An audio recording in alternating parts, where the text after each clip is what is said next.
Ahoj přátelé kanálu Kačer Kladno, já vás vítám u dalšího dílu putování po Španělsku, který jsem začal 9.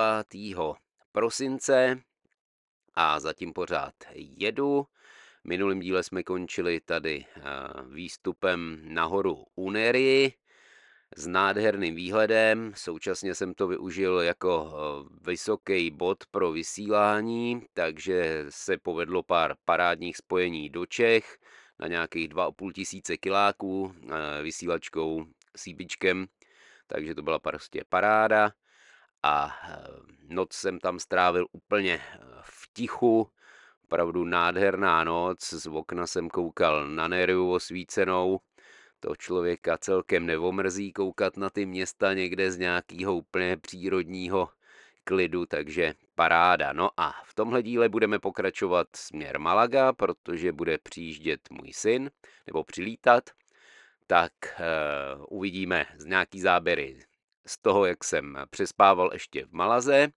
Tam jsem chytil taky úplně parádní místo nad Malagou, sice to bylo takový ne úplně asi bezpečný, bylo to takový místo plný různých takových bezdomovců a zajímavých existencí, ale naštěstí se ukázalo, že byli celkem úplně v pohodě, nic se nestalo, takže to stálo opravdu za to.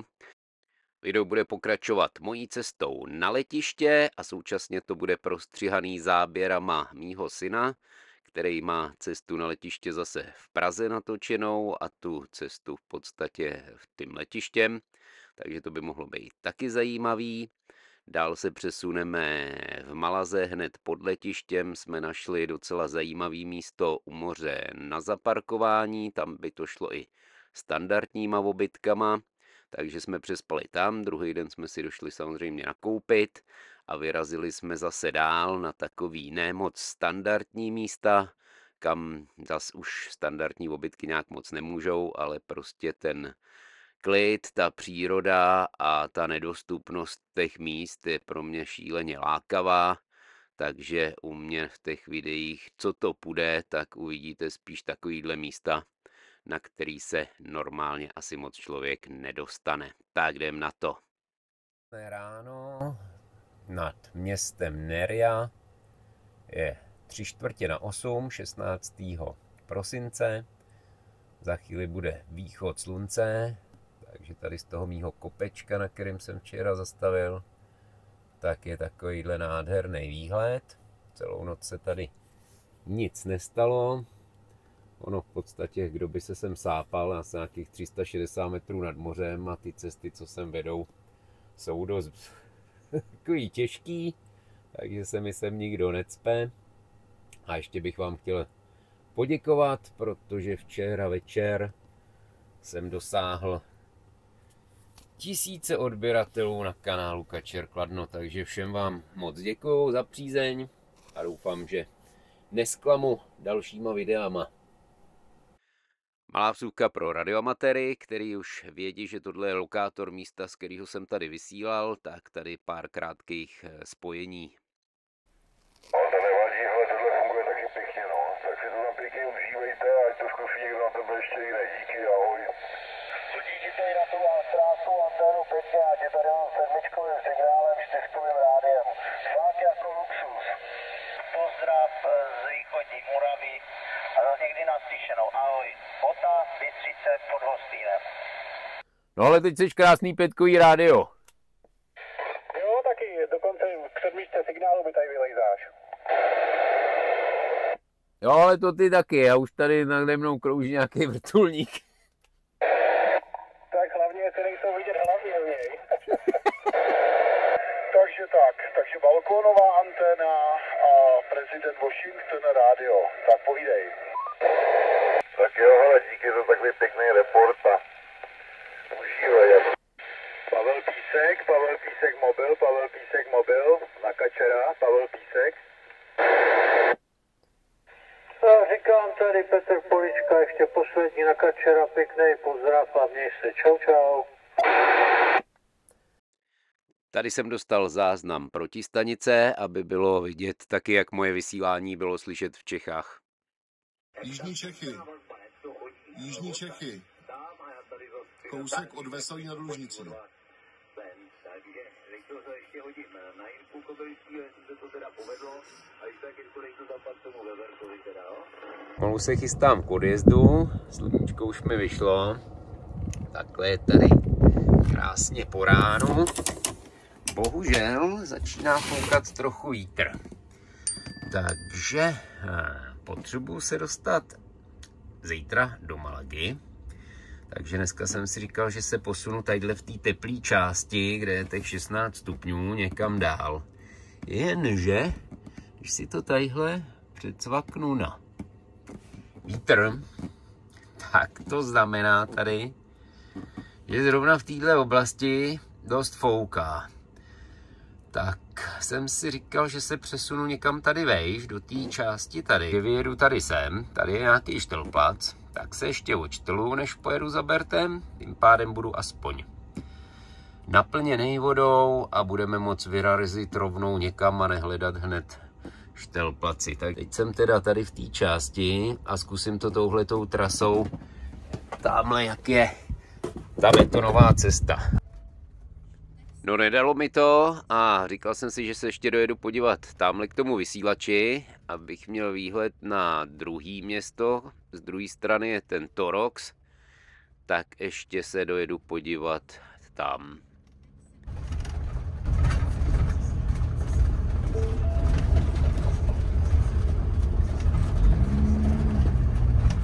Jo, tady by to taky šlo. Tak zase pro příště nějaký místečko trochu jiný. Tak dolů to vem trochu se šupem, je vidět, že ta cesta je o poznání lepší, takže příště, když by tam člověk chtěl jet, tak pojede určitě tady tou druhou trasou, protože tady to nebylo rozhodně tak náročný jako na té trase, co jsme jeli včera. Přesně ten případ, proč se mi tady na tom autě nelíbí ten 2litrový motor, prostě jedu z kopce, mám tam danou jedničku a kdybych do toho takhle celou dobu nepřibržďoval, tak prostě ten motor mě neubrzdí a to už takhle z toho kopce jedu tady dobrých, já nevím, 5 minut třeba. To je opravdu velká nevýhoda tady toho vozu a tady krásný kaktus. Že tady zase padák a už se mi to zase bude rozjíždět, takže zase musím brzdat. To tam nahoře je bagr, jo, tam něco dělají. Takže pořád na brzdách, než skončím dole, jo, opravdu. Člověk má úplně strach, aby je ty brzdy neutavil tady. Ale naštěstí vypadá, že už se dostávám k nějaký jako rovince, takže už to bude lepší. Zase nádherný kruháček. Takovýhle vlny jsou na moři, jo. Už to je skoro na surfování. Dojel jsem do městečka, v kterém by měl být štelplác. Bohužel jsem se tady dobře zasekal, protože opravdu takhle úzký uličky jsem s tady tím autem asi ještě nejel. A vzhledem k tomu, že navigace jaksi neměla přehled o jednosměrkách a tak jsem se dostal třeba tady, kde nešlo odbočit doprava. Já jsem potřeboval v podstatě se dostat doprava, tady byl zákaz vjezdu, tam už jsem se nedostal, proto to víceméně už takhle jakoby dodabovávám, protože je to záznam z palubní kamery a vzhledem k tomu, že mi tam zvuk sice bere, ale byl asi dost sprostej, tak to tam radši nebudu vůbec dávat, protože by mi YouTube určitě zatrhl. Tady jsem se dostal někam, kde jsem se tam vůbec nevytočil, tak jsem to musel zase celý vycouvávat. Tím pádem jsem se dostal zpátky, dá se říct, tam, kde jsem byl. Tady zase v protisměru už jeli auta, tak já se tam takhle kroutil. Opravdu musí se nechat Španělům, že jsou, jak jsem si myslel, že jsou to nějaký uřvaný takový temperamentní nerváci, tak ty jsou tak klidný, že to až není možný. To já už jsem tady opravdu byl sprostej jak dlaždič a myslím si, že takhle sprostej v té vesnici asi nikdo není. Tak proto to dám takhle. No nakonec jsem se tam teda jako motal ještě chvíli. Navigace nakonec to už úplně vzdala, protože za prvý ty jednosměrky jak nevěděla, kde jsou. Pak už nevěděla ani v který jsem ulici, tak už se jenom tak kroutila a normálně to vzdala prostě. takže pak už jsem ji nějak moc neřešil a snažil jsem se najít cestu jakoby nějakýma vlastníma silama. Nakonec se teda podařilo a dal jsem si tam mapu jenom vrchní pohled a hledal jsem si cestičky, kudy by to šlo a nakonec teda je to hodně prostříhaný, byl jsem tam trošku díl v tom městě, ale nakonec jsem se dostal sem až k místu, kde by měl být ten Štelplac. No, ale další věc, která mě tady nemile překvapila, když už jsem konečně se procpal tím městem, tak tady napravo ten Štelplac a zavřená brána. Tak to jsem si říkal, no tak to teda je konec. Tady je něco, nevím, co to si přeložím, ale prostě je zavřeno. Já vůbec nechápu, jestli si to má člověk jako otevřít, anebo ne. Jako otevřít to ne. Bohužel se není tady na koho obrátit. Tak já to asi otevřu.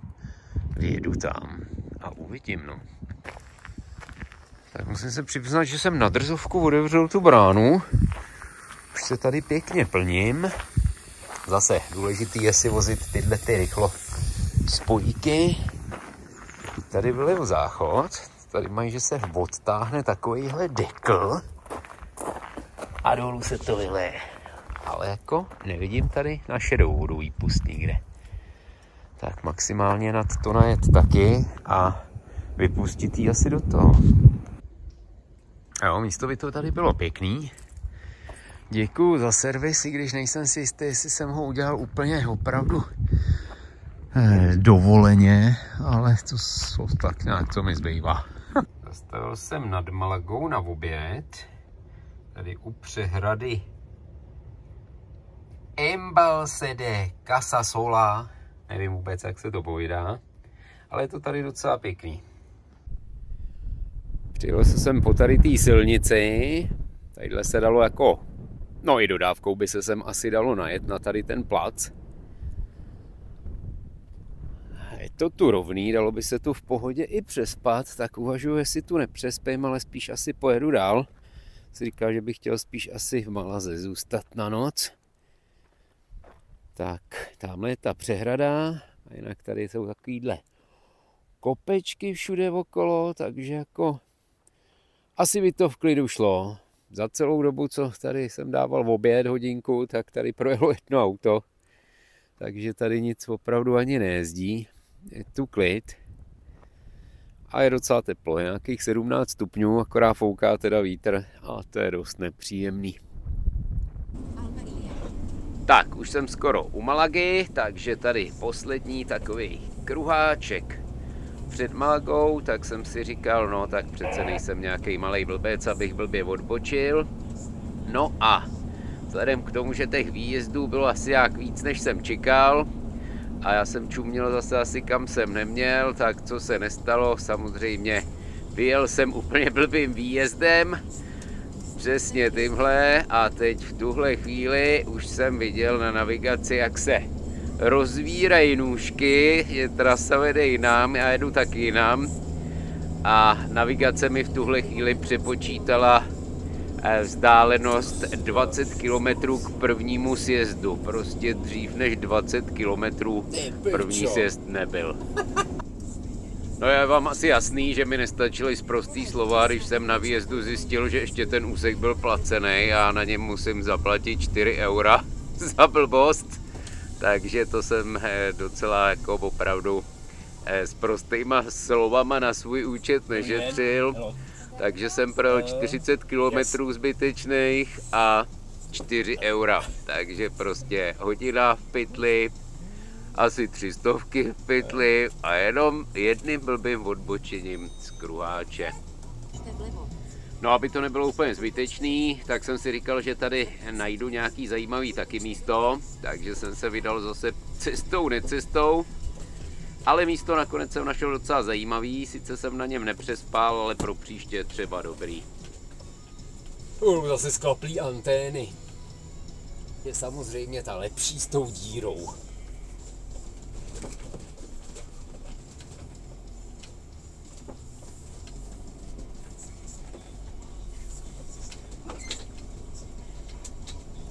A tady by se dalo asi taky v klidu zakempit. Je to tady takhle rovný. Je to u nějakého asi fotbalového stadionu, takže dá se tady i dřevěný sportoviště využít. Takže možná někdy se sem ještě zajedu podívat, ale dneska chci spát v té Malaze, tak pak až někdy třeba okolo, nebo kdybyste jel někdo okolo, tak přesně tadyhle na tom místě. Tady je i označený parkoviště. Tak je tady takovejhle pěkný plac nad Malagou.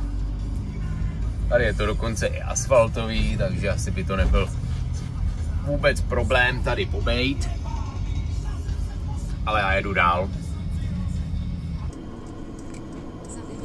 Hacienda Tashara.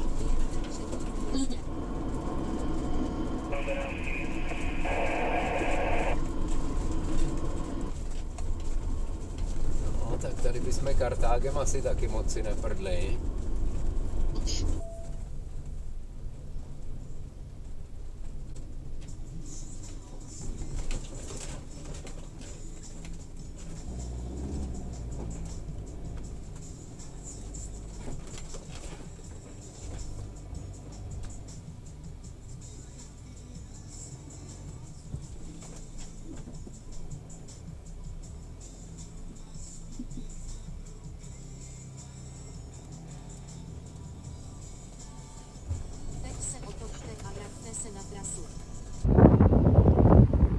Tak dneska jsem přijel tady na to místo. Tady jsem, kdybych si stoupl, tak bych viděl takhle krásně celou Malagu. Jenže mi tady někdo překáží s nějakým skutem.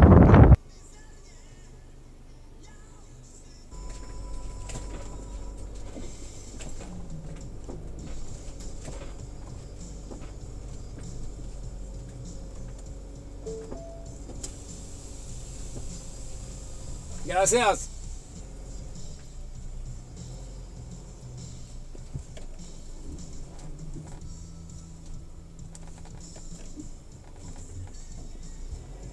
Takhle svítí Malaga přes lehce zamlžený okno, teda po sprchování. Tady jsem se říkal, že si připojím počítač a tady jsem koukal, tyhle, co mi tady vyjelo Wi-Fi. Tady snad všichni ujíždějí na Wi-Finách, tyhle. To je neskutečný. Dneska je 17. prosince, 5 hodin ráno, zbudil jsem se tady na tom místě, co by někdo mohl říct, že je nebezpečný, ale já jsem se tady vyspal úplně nejlíp za celou dobu, já jsem se zbudil snad jednou v noci, tyjo. A najednou jsem koukal, že už je ráno. Já stávám kolem té 5, takže takhle vypadá Malaga v 5 hodin ráno. Včera jsem se tady bavil s jistým, jak o sobě prohlásil klimatickým uprchlíkem z Čech. Už tak nějak bylo vidět, že 10% slov českých už nedával, už to hodně lovil v angličtině a ve španělštině a tak. Tak říkal, že tady se chodí spát tak ve 3 ráno a vstává se hodně před obědem, takže dá se říct, že teď tady mají opravdu jako asi půlnoc a je to i vidět, že opravdu ani jedno auto, nikde nic se nehne, baráky všechny pohasínaný. Tohle je letiště, pak tamhle ty červený světla vzadu, tak tam staví nějaký věžáky, to jsou jeřáby. Tady tohle je přístav. Dokonce koukám, že před přístavem tady v těch místech je ta katedrála. A ta je zasla. Jo, tadyhle to je ta katedrála a normálně v ní zasnou. V noci nesvítí. Tady svítí pevnost, která tu je na tady tom kopečku. Půlnoc v 5 hodin ráno v Malaze. Tak tady tohle místo,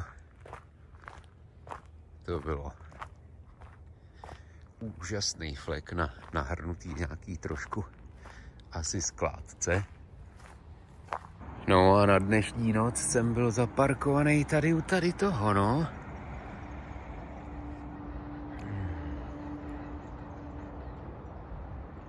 Ale nejlepší noc za celou dobu zatím.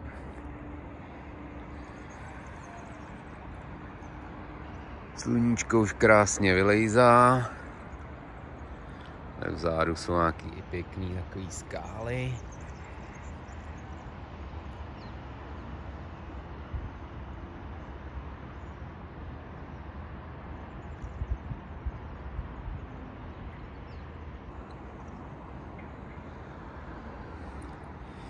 No, okolo mě tak trošku bordel.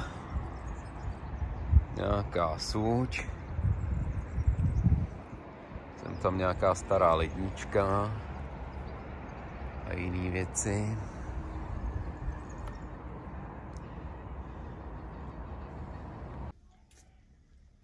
Tak stříhám tu pro vás další video. Koukám na Malagu. Podívejte, jak je krásně.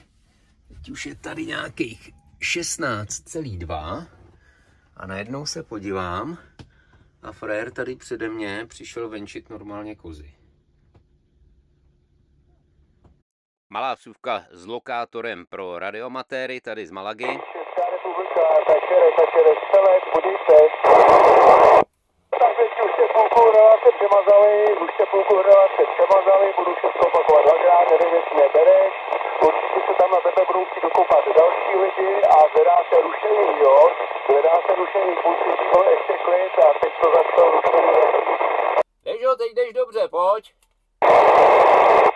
A to bych řekl, jako vždy, zdravím, krásné odpoledne. Mám tady hasiče, takže musím letět ven, mají mi potrubí pod tlakem. Takže pěkný den přeju všem a hlavně tobě, a ti to vysílá, ahoj, slyšíš mě dobře? Je čas vyrazit směr letiště, takže já se přesunu někam blíž k letišti. Mám to odsaď asi 13 km přes Malagu na letiště. A ještě se chci někde stavit na druhé straně na nějaký místo, kde bych se mohl ospršit a nějak připravit na Pavlíkův přílet. On touhle dobou už pomalu taky sedá na letadlo a bude vylítat směr Španělsko. Teď jsme akorát vystoupili z auta a půjdeme na odbavení na terminál 2. No tak tady to zrovna nejde. No, asi tady. Tak tady, tak jsem dostal teďko letenku. A teďkon tamhle dozadu půjdeme někam na odbavení. Tak teďkon jdu na bezpečnostní kontrolu. Tady asi musím přiložit ten lístek, co jsem dostal. No. A teďkon tady někde projdu. Půjdu podle šipek tady, jak jsou. Tady zatím takhle projdu. No. Tady vypadá, že budu muset vyhodit všechny odpadky, co mám. Co tady je? Bezpečnostní pravidla EU v oblasti tekutin a gelů. No tak tohle to se mě netýká. Tak rovnou můžu jít si sem na to vybavení. Jsem tady teď prošel tou bezpečnostní kontrolou a musím najít teď svoji bránu, což je C6. Tak musím projít asi tady až nakonec někde halou a tam to bude. No tak tady mě to asi moc nebude zajímat. Tady je nějaká kosmetika. Tady jsou nějaký český čokolády. Takhle. Ty vypadají zajímavě takhle. Vypadají pěkně. No. Kolonáda. Tady se dá i koupit Lego, koukám, takhle nějaký bonze, nějaký kitky, to vypadá. A tady zase jídlo. Tady nějak nic není zajímavého, minimálně mě tady nějak nic nenadchlo zatím, ne? Tak uvidíme. Asi půjdu na tu svoji bránu, teďka tamhle někam dozadu asi. Jo, musím jít tamhle dolů.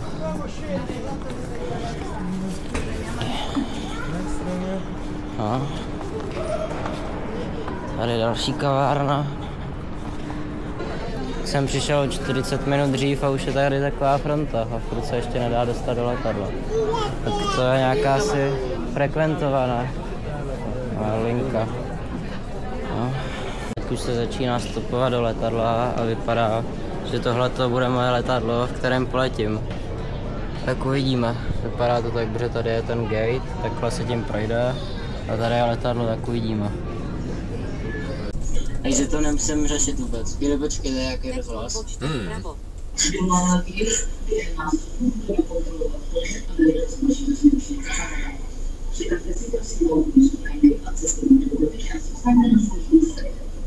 No tak on už se bude to nastupovat do letadla. Jo, takže si máš připravit lístek a... Tak já budu asi končit, jo. Tak jdu do letadla, právě teďko, tak uvidíme, jak to půjde teďko. Kde si vůbec sednu. Mám sedačku 30F.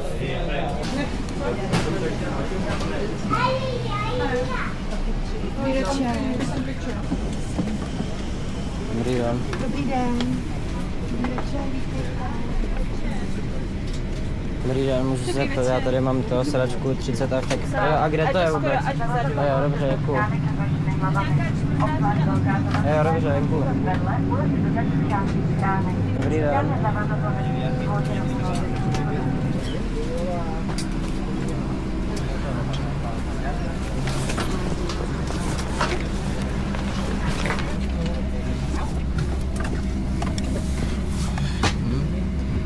Tak, už sedím teda. Už se tady koukáme, Pavlík bude za chvíli odlítat, tady ten let. 17. Předpokládaný odjezd 16:39 a teď je momentálně 16:35. Tak Pavel letí tímhle letadlem. Za chvíli bude na start. Zatím je teda v Praze, cílová destinace tady ve Španělsku. Tak a už vidím, že roluje na dráhu.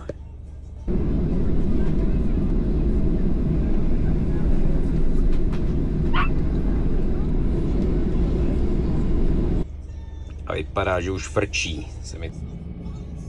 Už jde do vzduchu.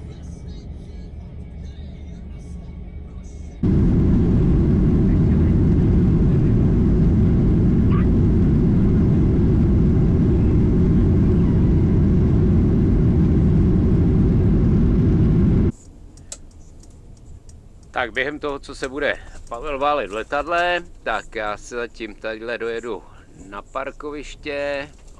Přesunul jsem se kousek od letiště. Tady je u pláže, tady staví nějaký komplex a dá se tu takhle pěkně zaparkovat. Myslel jsem si, že tady budem přes noc, ale když slyším ten kravál, tak teda nevím. Je tu hned takhle pláž s mořem, je to tu celkem dobrý, zákazových značek, to je už skoro jak u nás. No.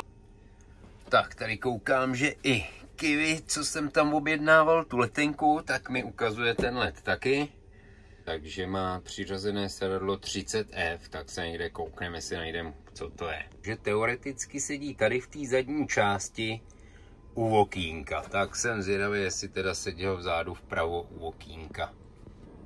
Co nám tady píšou? Zadní část letadla je za nejbezpečnější. Tak, to je v pohodě. No a já jsem teda zaparkovaný tady, jak jsem to točil té pláže, tady, 8 minut od haly. Takže se tady můžu válet téměř až do konce. Tak Pavel teď projít kolem Barcelony. Teď jsou nad mořem a takže ještě 737 kiláků. Tak momentálně asi čtvrtý letadlo na přistání. Ještě 10 minut, 29 kilometrů to má ještě na letiště.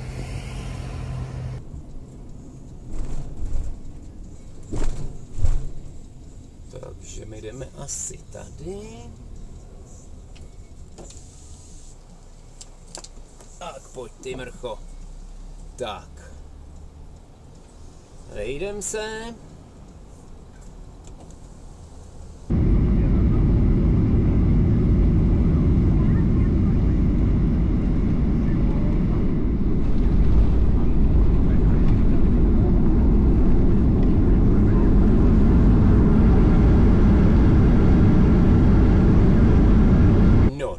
to nepůjdem, bychom se nevešli, tam je 2:1, takže tady vjedem pěkně do zákazu. Otevřená šráně.